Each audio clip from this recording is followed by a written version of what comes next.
t'apprends une technique, je t'apprends à réparer des outils ou à réparer quelque chose, tu vas me le demander une fois, on va se voir un certain temps pour te transmettre le savoir, tu vas pouvoir te démerder toute ta vie.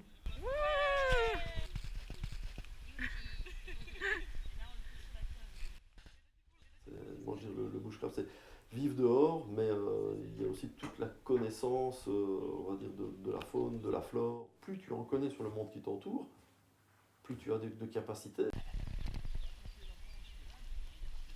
Il faut mettre une priorité sur l'acquisition de compétences, parce que ce que vous avez dans la tête et dans les mains, personne ne pourra vous le prendre. S'il y a une catastrophe, je pourrais m'en tirer mieux que quelqu'un qui a moins de connaissances. Point barre. Tu peux être très bien préparé, d'avoir des connaissances, mais c'est de se rendre compte aussi par l'expérience. Et l'expérience, ça peut être l'expérience, on va dire, du froid, ça peut être l'expérience de la pluie, ça peut être l'expérience du vide.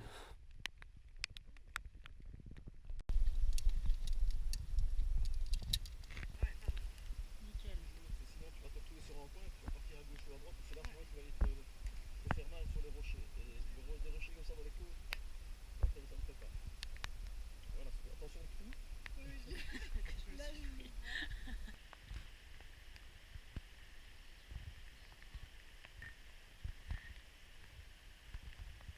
Oui, non, c'est de se dire, voilà, aujourd'hui, bah tiens, je vais pas manger, je vais marcher, je vais mal dormir, je vais un peu voir comment je réagis, où j'en suis par rapport à ça, parce on a accès absolument à tout, tout le temps. Regarde, par contre, un autre truc, tu vois, j'ai fait le malin hier en disant ouais, tu sais, mon sac de couchage. J'ai je peur vais tout d'avoir trop habiller, tout le chaud. bazar, ouais. Mais en fait, j'ai oublié de le fermer. Ah. Parce qu'il y a une tirette comme les vestes, les tirettes inverses là. Et en fait, j'ai pris les deux tirettes en même temps, je les ai montées sur moi. Les scratchs se sont à peine, tu vois, un peu mis comme ça. Et je me dis, mais enfin, je comprends pas. D'habitude, j'ai chaud dans ce sac. Je comprends pas. Je suis toujours humide, j'ai toujours un peu froid. Et puis vraiment, à 5h du matin, quand je me suis levé, j'ai passé ma main. Ah, mais c'est tout ouvert cette merde quoi. Je comprends pourquoi toute la nuit j'ai dit, mais ça marche pas, mais ça marche pas. À force d'être toujours confronté, on va dire, à un confort qui est tout à fait, on va dire, facile d'accès, on ne se rend plus compte, on va dire, de valeur. Le fait d'avoir une veste chaude, de pouvoir dormir tous les jours dans un lit confortable, d'avoir de l'eau potable, de pouvoir s'abriter en ayant, on va dire, un toit au-dessus de sa tête, et de réclamer, on va dire, tout un panel de choses, c'est de remettre un petit peu l'église au milieu du village. Le monde dans lequel on vit, où on règle tout avec un coup de fil et la carte Visa, ou en cliquant sur une touche pour avoir accès à commander un truc sur Internet et quoi que ce soit, on ne se sent plus capable de le faire soi-même, de réparer quelque chose, de créer quelque chose.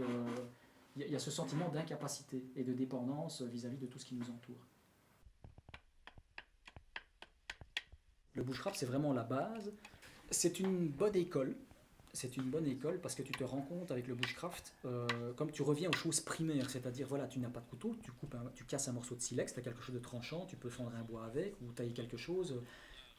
Tu reviens tellement à quelque chose de primal, de faire vraiment un peu quelque chose avec rien, ce que tu trouves par terre, que là, ça te fait réellement conscientiser que tu es capable de faire beaucoup de choses si tu trouves pas grand-chose.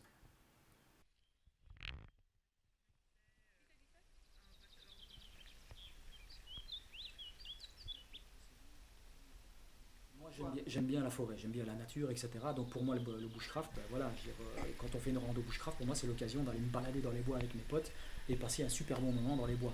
Et des fois, on fait des trucs, bon, allez, cette rando-là, on l'a fait avec presque rien. Ou alors, cette rando-là, on va tester tout le matos qu'on a acheté, quoi. Bon, alors on part avec des sacs à dos énormes. Et puis on se rend compte qu'on revend la moitié après parce que je dis ça servait à rien, en fait.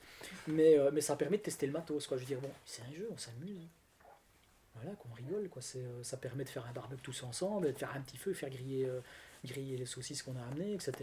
Tester le matos, rigoler. Enfin, c'est de la vie sociale.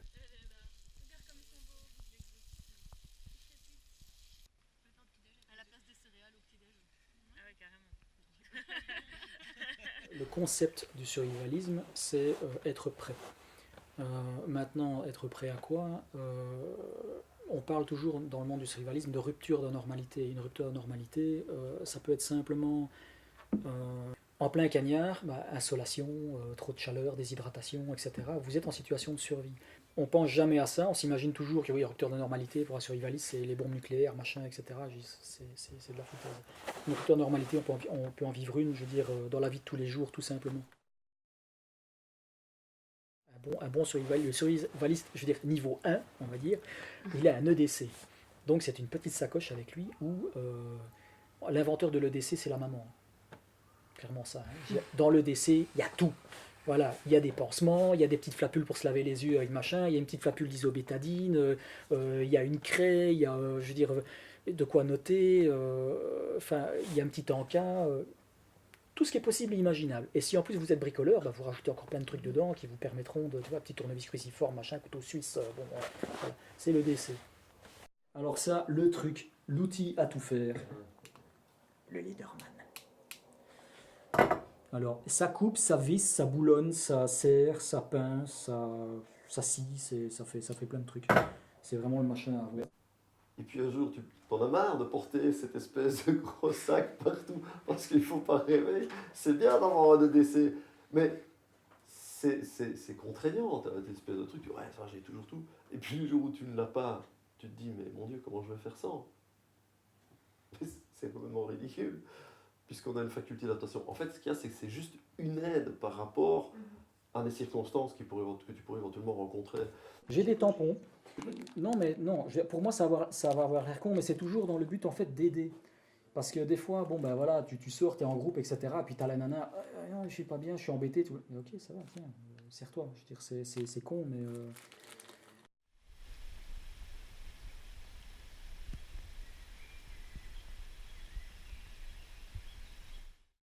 J'ai un petit peu grandi avec les Mad Max, machin, etc., avec les films post-apo un petit peu des années 80, quoi, et ça m'a toujours bien branché, cette idée de ouais, mais bon, si jamais un jour je suis vraiment dans une situation qui est désastreuse, j'ai envie de pouvoir faire quelque chose, envie de pouvoir m'en tirer, envie de pouvoir aider les autres, etc., tchic et tchac, et bon, et pas simplement être une victime de ce qui se passe, ne pouvoir rien faire.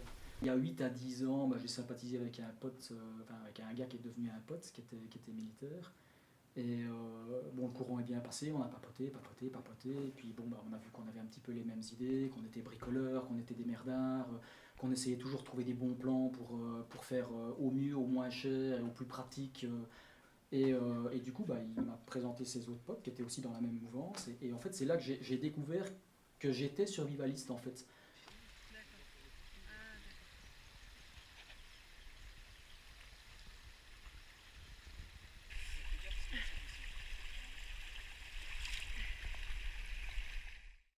Quand j'avais fait mon EDC, parce que bon, mes potes là, m'avaient appris à faire mon EDC, etc.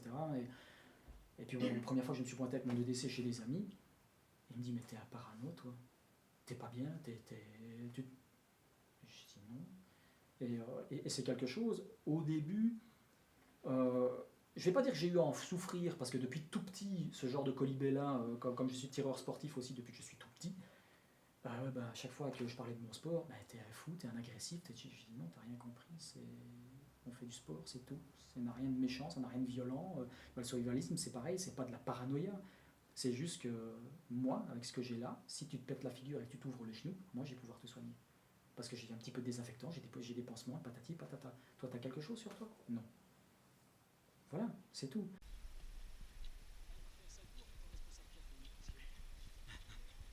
Le terme survivalisme m'embête fortement parce que ce n'est pas, on va dire, survivalisme, c'est un terme générique qu'on utilise maintenant. Bon, moi j'ai pas de bunker à la maison, je n'ai pas de bombe H non plus, je vois pas l'intérêt.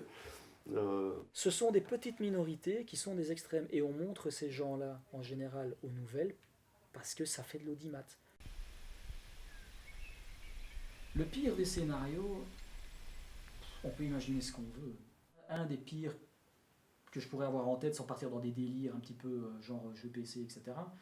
Mais c'est vraiment la déliquescence de la société qui partirait un petit peu en vrille, et que on a des zones de non-droit, et que les riches sont dans des zones hyper protégées, et puis après ailleurs c'est vraiment le Bronx. Ce serait peut-être le pire scénario réaliste qui pourrait arriver.